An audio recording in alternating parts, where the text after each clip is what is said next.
Send a document for signature by entering the recipient's email address in the respective field.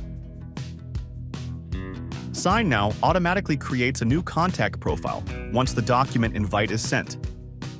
Here, you can view all the necessary details associated with that person.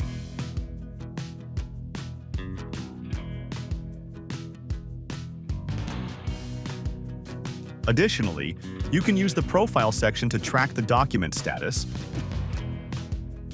add notes,